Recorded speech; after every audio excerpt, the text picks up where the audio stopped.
Dr. Willis, it's certainly a pleasure to meet you with the Contemporary Selling class and to talk to you about a place that is near and dear to the hearts of many of us, Eastern Michigan University.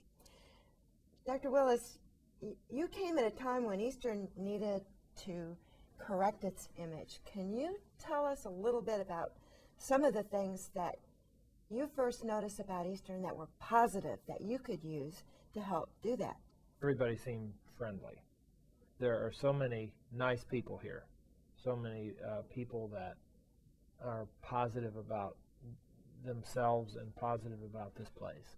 I went to the Eastern Michigan football game at Ford Field, and I'd been to Ford Field before. I'd actually finished a half marathon on the 50-yard line. I got to see myself on the Jumbotron. 13 and I miles? thought that was really cool. Yeah, I thought that was really cool. But when we got to the game, it was very exciting to actually see not only a game but a winning game. Can you tell us a little bit about that experience and how that event is playing into a better image for Eastern? Yeah, as I've said in the last class, I will enjoy watching the 2006 Super Bowl in my living room, but knowing what Ford Field's all about. It's a good opportunity to showcase two Michigan schools, in this case Eastern and Central. As I understand it, next year will probably be Eastern and Western, and give the players a kind of bowl-like venue, and it's close enough that all the people here can get there. It was just a fine opportunity for a little different exposure. It was definitely fun. One of the things that I thought was kind of fun was the cheerleaders themselves were engaged in contests and to see who could hold somebody up longest. And Eastern won one and Central won another one. There was a lot of spirit there, a lot of happy things. Our band looked great in that venue, and as a former band person myself, I particularly appreciated that. Part of being a president is being a salesman. Part of it involves planning and behind-the-scenes work, but when I'm out at any of the events we've talked about, or in this class, I'm selling myself, and I'm selling the university. I was interested in, as I looked around at you before class, several of you would make eye contact, and several didn't. And some of you might have been off in another world and didn't, see me looking at you. But the personal touch, I don't mean physical touch necessarily, but looking at somebody, recognizing that person as an individual, is a big part of any CEO's job if they're going to be effective, in my opinion. Dr. Willis, one of the things that you did when you first came was to set a tone, that things are different. I first encountered you, I didn't know you were the new president, wearing this shirt. Now, I happen to have it because I have the same shirt, and he signed it earlier. So, and we thought, wow, things are different. The feel of the Eastern campus is not like a big impersonal university. It's more like a small place.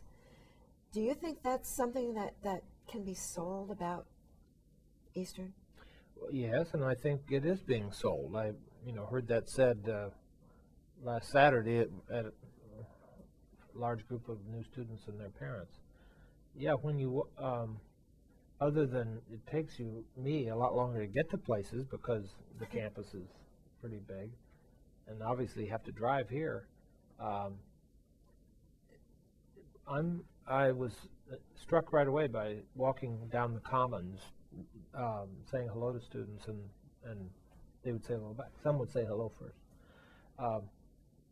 and that you can't buy that.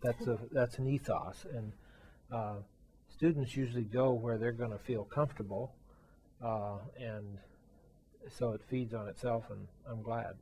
Question is, do you live in the old president's house? No. The old president's house, before I got here, was leased to a sorority. It's a sorority house on campus.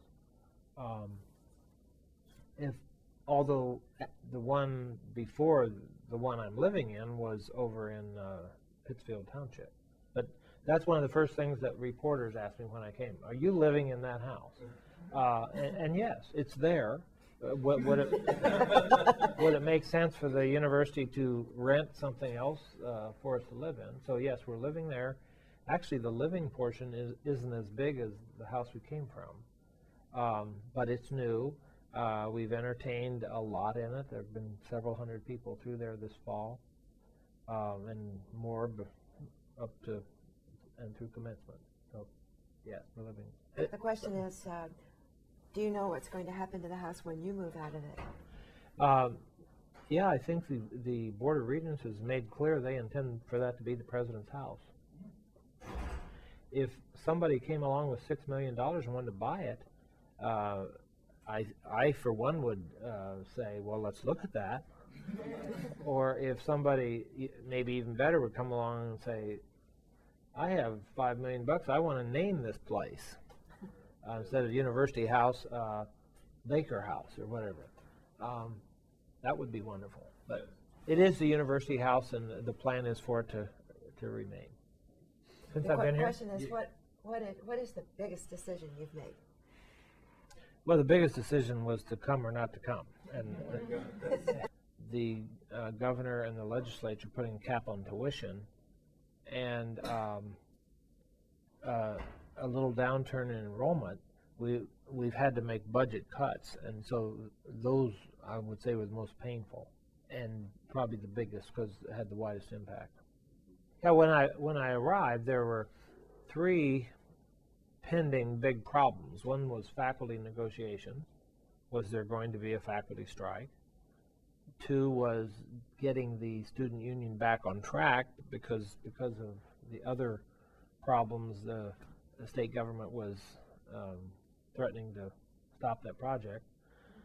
The 3rd involved answering the state audit and the governor's audit appropriately. So those were big ticket items in the first few days.